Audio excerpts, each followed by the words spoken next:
Hello, and welcome to episode 178 of Prose. This week, get some advice on how to avoid that dark being lurking behind, and navigate away from any would-be faux pas in the face of a haunting. Please consider heading to prosepodcast.com, our one-stop shop for all things prose. There you can find links to social media, the episodes, a shop for swag, the show's Patreon, and more. On social media, like and share away. Most importantly, please do consider subscribing, rating, and or reviewing wherever you go snag your podcasts. Before we move along, I also want to take the time to wish my brother a very happy birthday. Pensive Press's how-to guides are some of his favorite reading/listening, and the newest excerpt out today is meant to treat him on his big day. Happy birthday!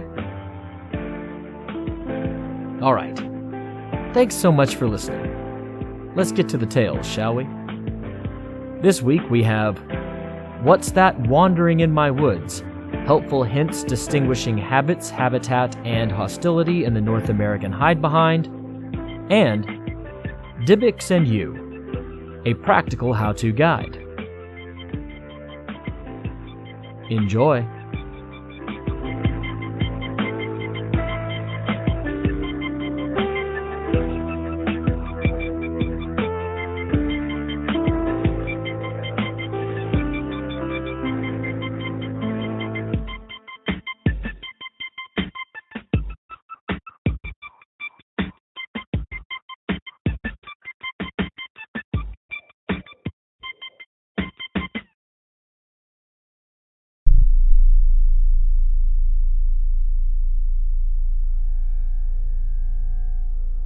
What's That Wandering in My Woods? Helpful hints distinguishing habits, habitat, and hostility in the North American hide-behind. An original short story by Jared I. McGee.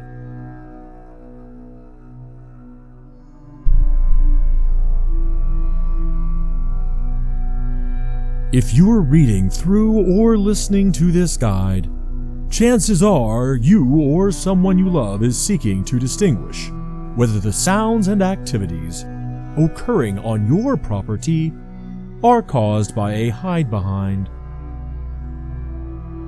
We here at Pensive Press are happy to provide an excerpt from the novel What's That Wandering in My Woods?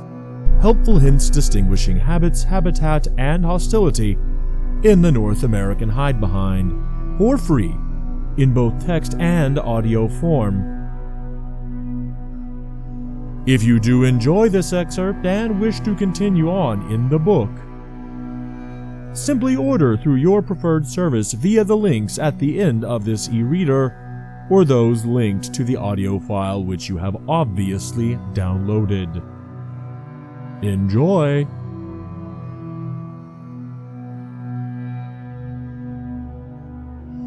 The North American hide-behind is not easily discerned from many of its cohabitants of the America's vast woodlands. If and when you are having difficulty distinguishing what beast or entity is about, do keep in mind that hide-behinds, though somewhat vague in their traits, do have some features that can assist you in determining whether this is the beast causing you problems on your property. First and foremost, hide-behinds are nocturnal. Any diurnal activity will not be the work of the hide-behind. These creatures simply will not come out into the daytime hours. Moreover, they will not come out into highly frequented areas. Suburban and urban locales will not see a hide-behind come through, even in passing. So, If you are not in a quiet, rural, preferably heavily wooded area, then a hide-behind is not the source of any problems you might be having on your property.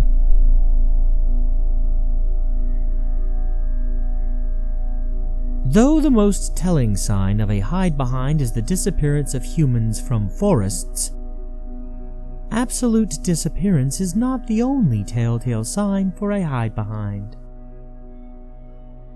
Yes, loggers and rangers and hikers disappearing seems like a certain sign of a hide-behind. But many other beasties can be responsible for such disappearances.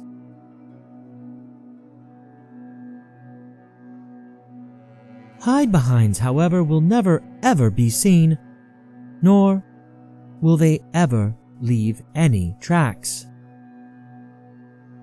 Their ability to conceal themselves is second to none among the creatures of the world, both recognized fauna and less documented cryptozoological fauna. But the hide-behind cannot be seen. That is the difference. Even if an onlooker stares directly at the beast, the creature will hide behind an object, or, far more frequently, behind the observer themselves. Hence the name of the beast.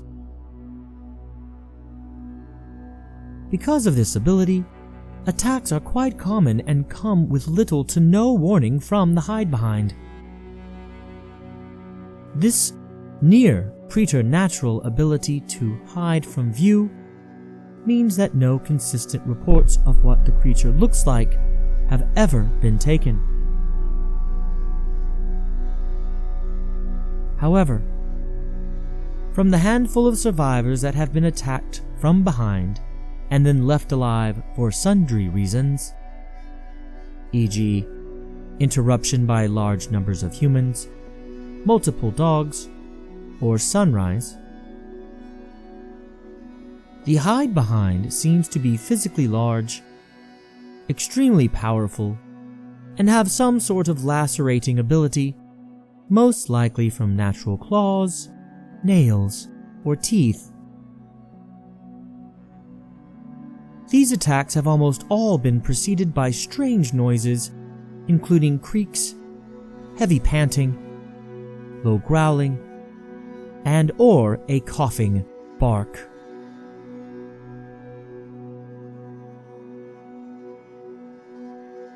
Many survivors who have lived, but who were part of large groups where one or more others have been attacked, have noted they had been drinking. As such, hide-behind experts have noted that the creatures seem to have a major distaste for the smell, and quite likely, the taste, of alcohol. They seem to be repelled by its odor. Those individuals found dead in areas where hide-behinds are thought to be operating have all been found without their intestines. All other organs were in place, but the intestines were very carefully torn and gnawed away from the other viscera. Clearly, the hide-behind has a preferred taste for this one human organ.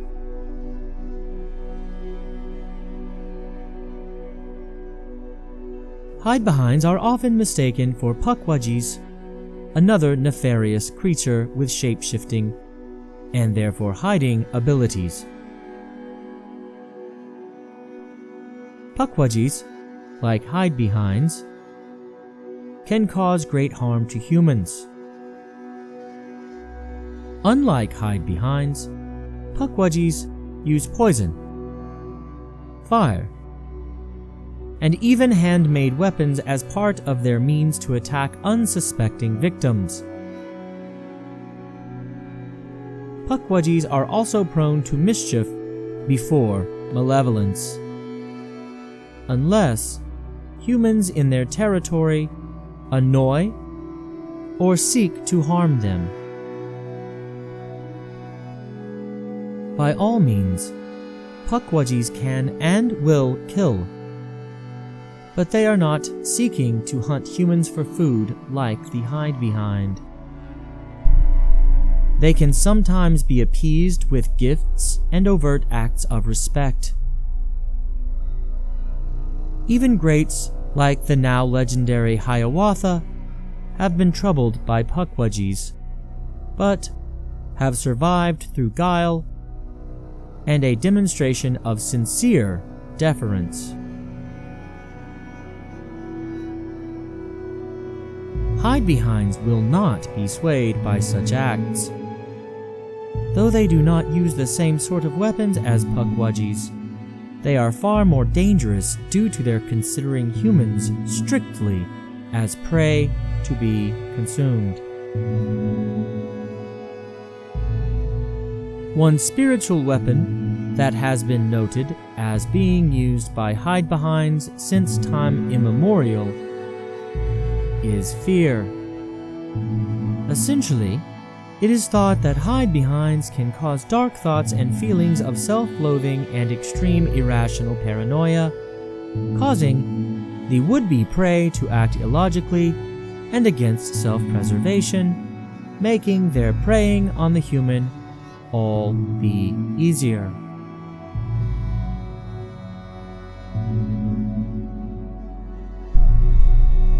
Elders from the Dene, Iroquois, and Wampanoag peoples, among many others, have spoken against the idea that hide-behinds are any less dangerous than skinwalkers, Wendigo, Kalapulek, Ukenta, Tataklea, Kanonstintonti, and Skadagomk.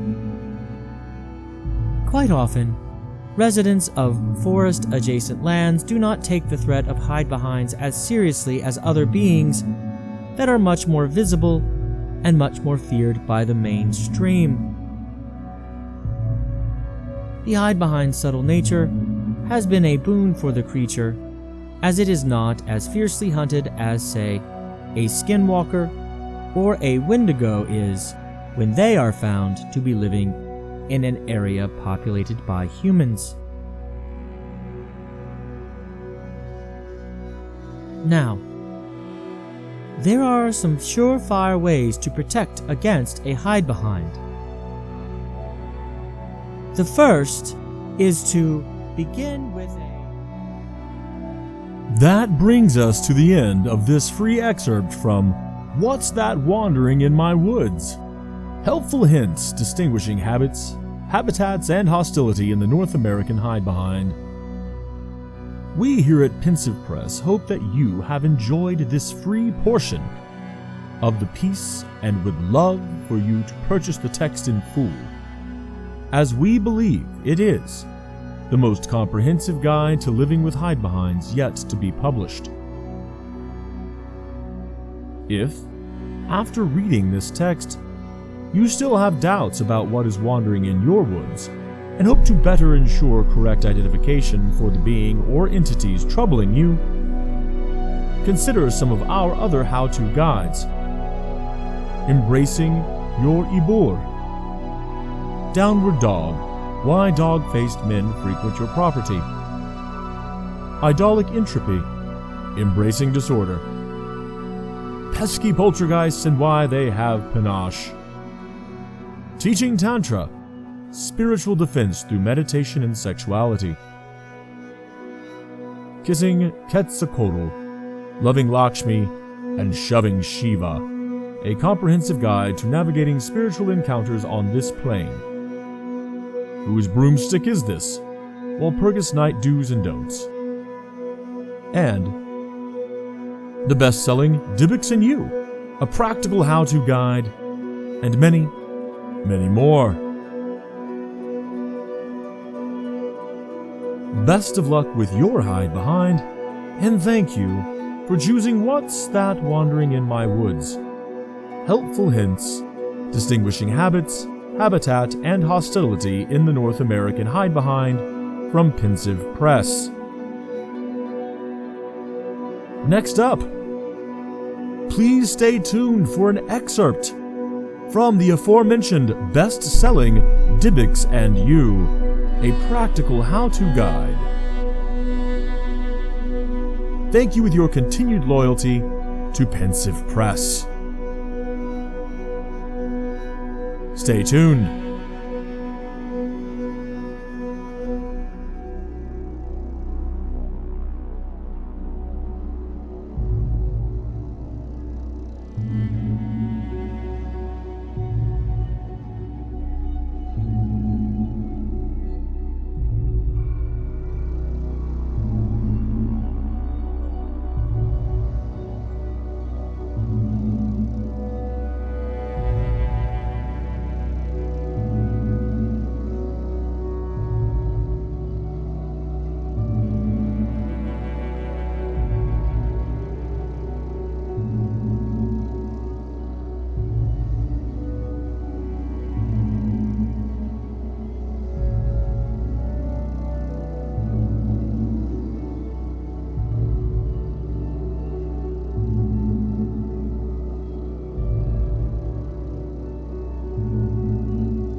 Dybbuk's and You, a practical how-to guide.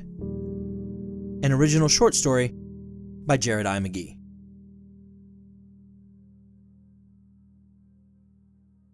Dybbuk's and You, a practical how-to guide. If you are reading through or listening to this guide, chances are you or someone you love has recently acquired your very own Dybbuk.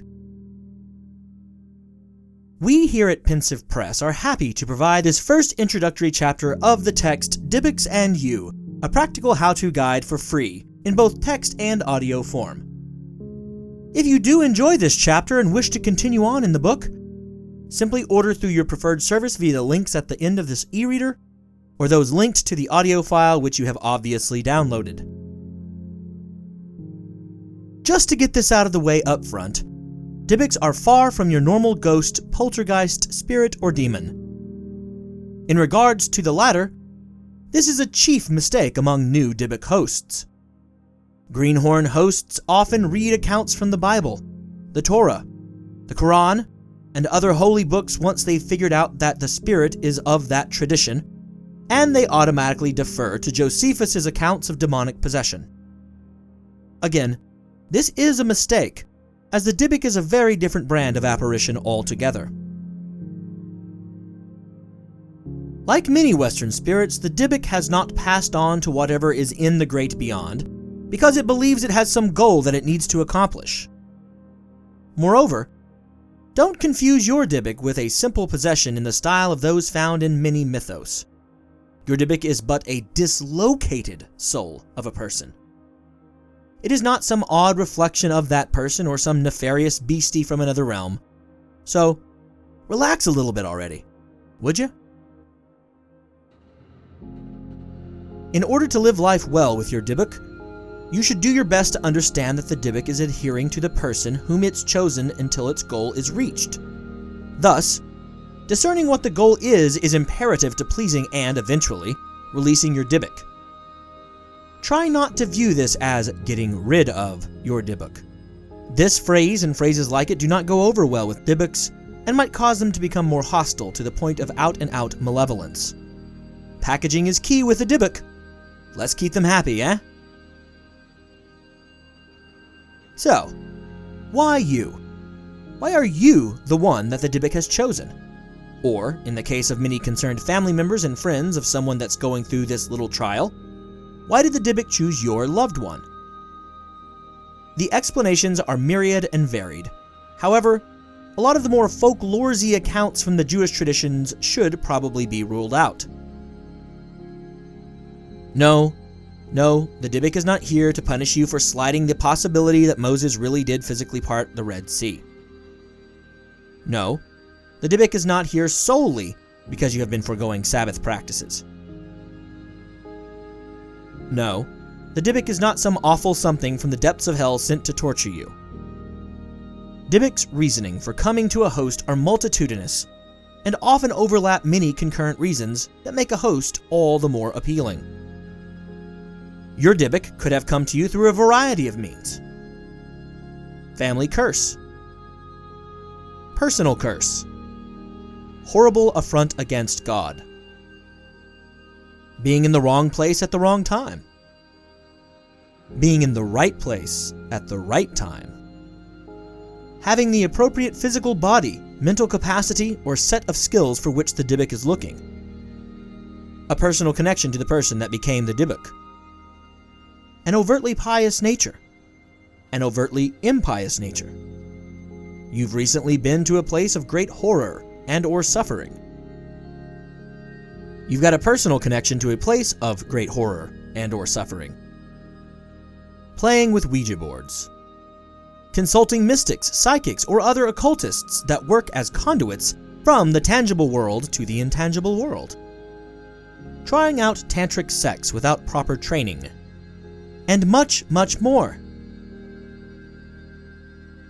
As you can see, discerning the precise reason the Dybbuk chose you can be quite difficult, though it's not impossible.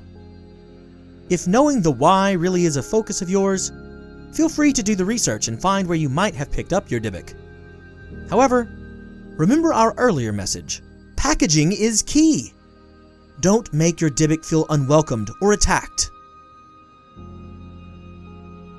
Now, before we end our introductory chapter of Dybbuks and You, we should note together that though we do try to shy away from this word, the Dybbuk possession is not a positive or uplifting possession.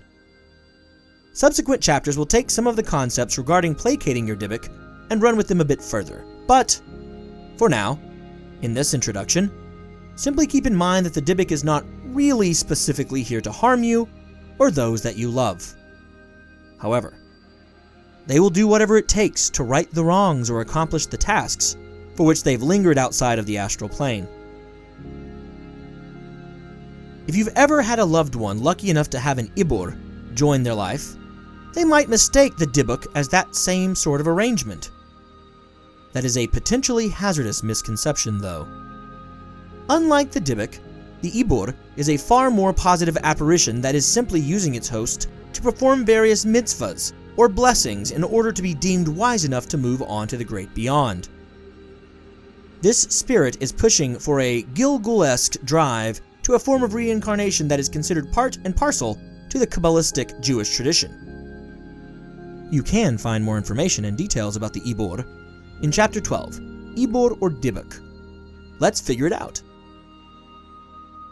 Again, please take caution not to assume positive intent from your Dybbuk, as they can and often will become violent if you're not going about your duties as their host in an appropriately timely and focused manner. Unlike the aforementioned Ibur, the Dybbuk's needs, unfortunately, aren't necessarily going to fall under the mitzvah umbrella. Whether it be killing a drug dealer that hooked a Dybbuk's little sister to heroin only to turn her out on the streets pimping her to the neighborhood, or desecrating some holy space, person, or idea for the Dybbuk, or just plain killing the body of the Dybbuk, these spirits demand justice, and that justice often comes in the form of violence. Just one thing to keep in mind as you begin to pursue the needs of your specific Dybbuk. This is not to say that some Dybbuks do not have righteous causes. There's a very good reason that popular media and folk tradition alike often cast the Dybbuk as a violent, angry protagonist that seems to be just a bit misunderstood after all. Before we conclude this introductory chapter, it is appropriate, necessary, and imperative that you make a note not to try to rid yourself of the Dybbuk or to trap the Dybbuk. In recent years, some errant folk tales concerning the forcible expulsion of and/or trapping of Dybbuks have been circulating. In particular, films have taken these only recently crafted imaginings and blown them out of proportion in the modern imagination, most frequently putting forth the practice of exorcism of Dybbuks and/or the containment of them in various boxes.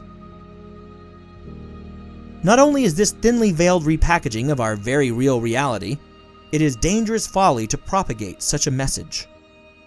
Whatever you do, please do not try to forcibly remove your Dybbuk. Even if you find rabbis or tzaddiks well versed in the Kabbalistic traditions, expulsion of a Dybbuk does not mean being rid of it. As a quick side note, that is not the authors of the texts telling you not to seek out help from professionals. On the contrary, you should. Just be leery of any purported professional advising you toward these acts. Again, to be blunt, trapping a Dybbuk does not mean being rid of it. The bad luck and resultant caustic karma that comes with these acts is far worse than simply pursuing the needs of your Dybbuk. The physical manifestations that often come to a person upon the expulsion and/or trapping of a Dybbuk include, but are not limited to, sudden hair loss, violent mood swings, aggressive outbursts, nightmares, sleepwalking, insomnia, nausea, restlessness, tooth loss, bleeding gums, vomiting, hives, blisters, diarrhea, bloody stool and evidence of other internal bleeding, hearing loss, heart palpitations, stroke, death, and more.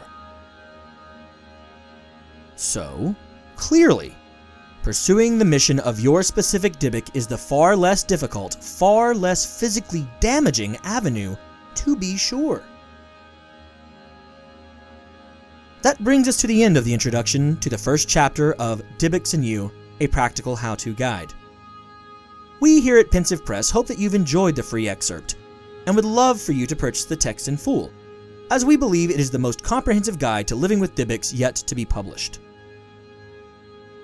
If after reading this text you still have issues with your Dybbuk, or maybe you feel you've misidentified the spirit currently clinging to you or your loved one, consider some of our other how-to guides.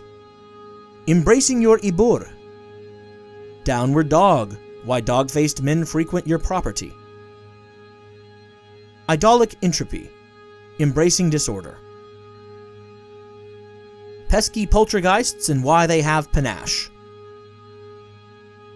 Teaching Tantra, Spiritual Defense Through Meditation and Sexuality, Kissing Quetzalcoatl, Loving Lakshmi and Shoving Shiva, a comprehensive guide to navigating spiritual encounters on this plane. Whose Broomstick Is This? Walpurgis Night Do's and Don'ts, and many, many more.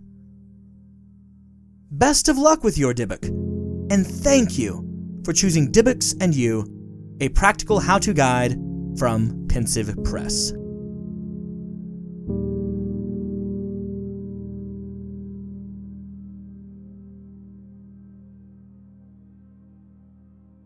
Thank you for listening to Dybbuks and You, a practical how-to guide. The backing track for this story was taken from the Free Music Archive and is titled I Am a Man Who Will Fight for Your Honor, from the album of the same name by Chris Zabriskie. It is being used under a Creative Commons Attribution 4.0 International License. Thank you to Mr. Zabriskie for providing this music to the Free Music Archive and, indeed, the world.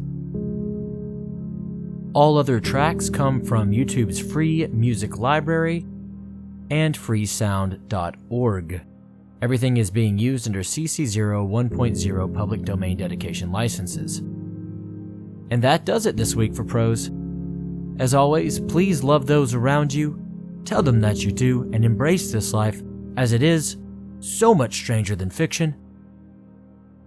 Happy birthday, little brother. And thank you all so much for listening.